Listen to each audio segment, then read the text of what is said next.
Hello students, मैं रितु हिरन, आप बीए थर्ड ईयर के बच्चों का इस कक्षा में स्वागत करती हूँ। आज हम सामाजिक विकास के बारे में अध्ययन करेंगे। सबसे पहले हम देखते हैं कि सामाजिक विकास क्या है।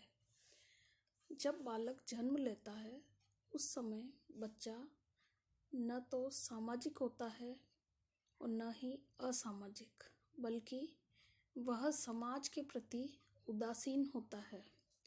जैसे जैसे बालक की आयु बढ़ती है वह सामाजिक गुणों को सीखता जाता है और कुछ ही वर्षों के बाद वह सामाजिक प्राणी कहलाने लगता है। अब हम देखते हैं कि सामाजिक विकास का अर्थ क्या है, इसकी प्रकृति क्या है। चाइल्ड के अनुसार सामाजिक विकास वह प्रक्रिया है जिसके द्वारा व्यक्ति में उसके समूह मानकों के अनुसार वास्तविक व्यवहार का विकास होता है। समूह मानक का मतलब नॉर्म्स से है। हर्लोग के अनुसार सामाजिक विकास का अर्थ उस योग्यता को अर्जित करना है जिसके द्वारा सामाजिक प्रत्याशाओं के अनुसार व्यवहार किया जा सके।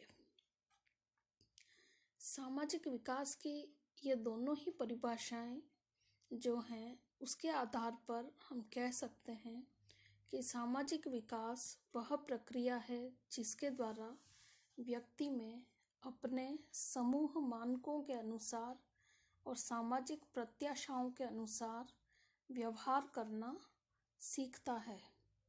सामाजिकरण की प्रक्रिया में 3 प्रक्रियाएं सम्मिलित हैं।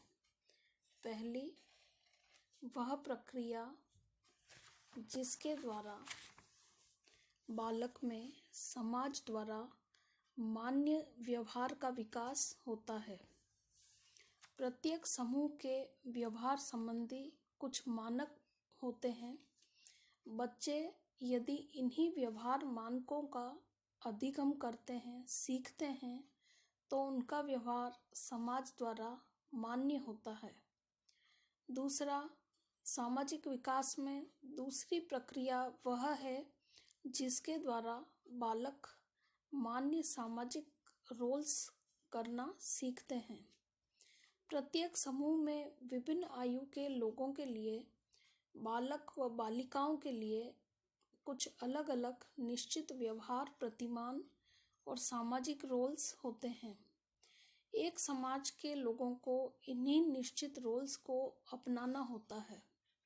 जैसे कि विद्यार्थियों, अध्यापकों, माता और पिता आदि सबके लिए कुछ निश्चित रोल्स होते हैं और इनको इन्हीं के अनुसार व्यवहार करना होता है। सामाजिक विकास में तीसरी प्रक्रिया है सामाजिक अभिवृत्तियों का विकास। इन अभिवृत्तियों के विकास के कारण ही बालक सामाजिक कार्यक्रमों, समाज के अन्य व्यक्तियों को पसंद करता है।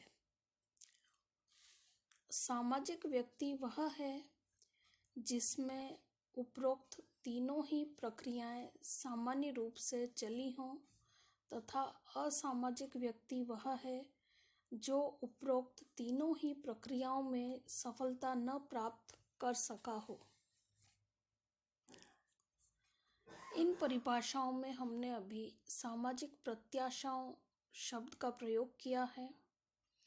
यह सामाजिक प्रत्याशाएं क्या हैं, इसके बारे में आपको जानने की आवश्यकता है। प्रत्येक समूह अपने समूह के बालकों के लिए उनकी आयु के अनुसार कुछ आशा करता है। उदाहरण के लिए, बालक से यह आशा की जाती है कि वह अपने माता पिताओं से स्नेह करेगा, उनका आदर करेगा, उनकी आज्ञा का पालन करेगा और अपने भाई बहनों के साथ प्रेम पूर्वक रहेगा। अपनी आयु के अनुसार घर के कामों में हाथ बंटाएगा। एक निश्चित आयु हो जाने पर वह स्कूल में पढ़ना प्रारंभ करेगा। इसी प्रकार की आशाएं समाज या समूह अपने भिन्न भिन्न सदस्यों से भिन्न भिन्न प्रकार से करता है। यही सभी आशाएं अगर कोई बालक सीख लेता है, उन्हें पूरी करता है, तो हम कहते हैं कि वह सामाजिक प्रत्याशाओं के अनुरूप व्यवहार कर रहा है। बालक को कई बार कठिनाई होती है क्योंकि उसको ये पता नहीं होता है कि उससे क्या क्या सामाजिक प्रत्याशाएं हैं।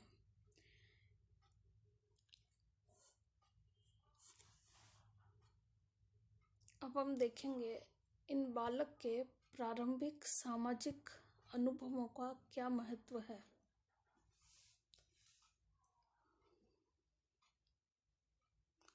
बालक के प्रारंभिक सामाजिक अनुभव का बालक के जीवन में बहुत ही महत्वपूर्ण स्थान होता है। इस पे यह निर्धारित होता है कि वह बालक किस प्रकार का सामाजिक प्राणी बनेगा। इन सभी के अंदर परिवार का वातावरण सबसे महत्वपूर्ण कारक है। बालक के जीवन के प्रारंभिक काल में ही यदि परिवार का वातावरण सामाजिक प्रत्याशाओं के अनुसार रहा है, तो बहुत कुछ संभावना है कि बालक बड़ा होकर एक सामाजिक व्यक्ति ही बनेगा।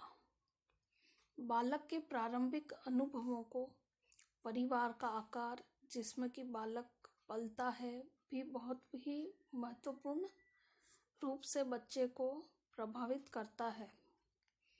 बालक का परिवार में क्या स्थान है, बालक से परिवार के सदस्य किस प्रकार का व्यवहार करते हैं, बालकों के लालन पालन में कौन सी विधियां अपनाई गई हैं, बालक के माता पिता बालक से क्या आशा रखते हैं, क्या प्रत्याशा रखते हैं, इस प्रकार के कारक बालक के प्रारंभिक सामाजिक अनुभवों को अधिक महत्वपूर्ण ढंग से प्रभावित करते हैं। एक परिवार के सदस्य यदि बालक का तिरस्कार करते हैं, तो इस अवस्था में बालक में जो सामाजिक अनुभव विकसित होंगे वह विपरीत प्रकार के होंगे। इस प्रकार का बालक अंतर्मुखी प्रकार का हो सकता है, लेकिन अगर बालक को परिवार से अच्छा ट्रीटमेंट मिलता है, उसे प्यार किया जाता है, तो वह बहिर्मुखी प्रकार का होगा और इस अवस्था में उसमें सामाजिकता के गुण अधिक मात्रा में होंगे। परिवार के सदस्य यदि बालक से अच्छी और सामान्य प्रत्याशाएं रखते हैं, तो इस अवस्था में वह परिवारजनों की प्रत्याशाओं के अनुसार व्यवहार करना सीख जाता है और परिवार के लोग तभी उसे स्वीकार करेंगे जब उनकी प्रत्याशाओं के अनुसार व्यवहार होगा। यदि बालक के लालन पालन में माता पिता द्वारा प्रभुत्वशाली व्यवहार अपनाया गया है, तो निश्चय ही बालक शांत और निर्विरोधी प्रकृति का होगा। अध्ययनों में यह देखा गया है कि परिवार में जब बालक के संबंध अच्छे होते हैं, तो वह घर के बाहर के लोगों के साथ भी संबंधों का आनंद लेता है। तो इस प्रकार परिवार के जो अनुभव होते हैं बालक के, वो उसके सामाजिक विकास पर बहुत ही प्रभाव डालते हैं। अब हम देखते हैं सामाजिक विकास की कसौटियाँ, क्राइटेरिया फॉर सोशल डेवलपमेंट। बालक के सामाजिक विकास को निम्न कसौटियों के आधार पर पहचान या माप सकते हैं। ये कसौटियाँ सामाजिक विकास के आयाम भी कही जा सकती हैं। पहला, सामाजिक प्रौढ़ता, सोशल मैच्योरिटी। सामाजिक प्रौढ़ता का अर्थ है समाज के मूल्यों, नियमों, अभिवृत्तियों और सामाजिक व्यवहार तथा सामाजिक रोल्स आदि की प्रौढ़ता। ये गुण एक व्यक्ति में यदि समाज की प्रत्याशाओं के अनुसार विकसित हो जाते हैं तो वह व्यक्ति समाज की दृष्टि से पूर्ण रूप से सामाजिक प्रौढ़ता रखता है। बहिर्मुखी व्यक्तियों में सामाजिक प्रौढ़ता अंतर्मुखी व्यक्तियों की अपेक्षा अधिक पाई जाती है। सामाजिक प्रौढ़ता का विकास धीरे धीरे आयु बढ़ने के साथ साथ होता है। इस कसौटी के आधार पर बालक में सामाजिक विकास कितना हुआ है यह हम जान सकते हैं। अब दूसरा है सामाजिक अनुरूपता यानी कि सोशल कन्फर्मिटी। सामाजिक अनुरूपता का अर्थ है समाज के मानकों, आदर्शों और मूल्यों आदि के अनुरूप व्यवहार करना। जो बालक इस तरह का व्यवहार करता है, सामाजिक मानक, आदर्श या मूल्यों के अनुसार जब उसमें व्यवहार पाए जाते हैं तो उसमें समाज की जो परंपराएं हैं, रीतियाँ हैं, ये सब उसमें विकसित होते हैं। और बालकों के व्यवहार में सामाजिक अनुरूपता जितनी अधिक होती है, बालक का सामाजिक विकास उतना ही अधिक होता है और अच्छा होता है। तीसरा है सामाजिक समायोजन। सामाजिक समायोजन के आधार पर किसी भी बालक का सामाजिक विकास का ज्ञान हम प्राप्त कर सकते हैं। जिस बालक का सामाजिक समायोजन अच्छा होता है, उस बालक का सामाजिक विकास भी उतना ही अधिक अच्छा होता है। और जो बालक सामाजिक समायोजन अच्छी तरह से कर पाता है, समाज उस बालक को, उस व्यक्ति को अधिक पसंद करता है और उसको सामाजिक स्वीकृति भी उतनी ही अधिक प्राप्त होती है। विभिन्न सामाजिक परिस्थितियों और व्यक्तियों के साथ बालक का समायोजन जितना अच्छा होगा, उसका सामाजिक विकास भी उतना ही अच्छा होगा। चौथा है सामाजिक अंतःक्रियाएं, सोशल इंटरैक्शंस। सामाजिक अंतःक्रियाओं का अर्थ है दो या दो से अधिक व्यक्तियों के मध्य पारस्परिक प्रक्रियाएं। सहयोग, सहानुभूति आदि कुछ संगठनात्मक प्रकार की सामाजिक अंतःक्रियाएं हैं। इसी प्रकार से तनाव, संघर्ष आदि कुछ विघटनात्मक प्रकार की सामाजिक अंतःक्रियाएं हैं। जिस बालक में सामाजिक विकास अच्छा होता है, उसमें संगठनात्मक सामाजिक अंतःक्रियाएं अधिक होती हैं और इसी प्रकार विघटनात्मक प्रकार की सामाजिक अंतःक्रियाएं उसके दोषपूर्ण सामाजिक विकास की ओर संकेत करती है। तो इन अंतःक्रियाओं के आधार पर हम बालक के सामाजिक विकास का ज्ञान प्राप्त कर सकते हैं। नेक्स्ट है सामाजिक कार्यक्रमों में भाग लेना।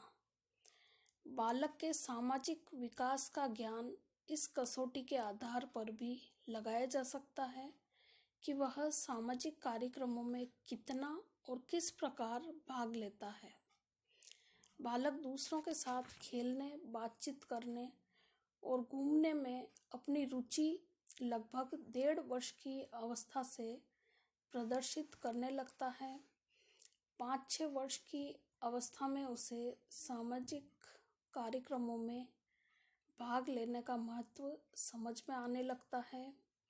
दूसरे बच्चों के साथ सामूहिक खेलों से समाज के अनेक नियम और मूल्यों को वो सीख लेता है तथा अनेक सामाजिक कौशलों को भी सीख लेता है।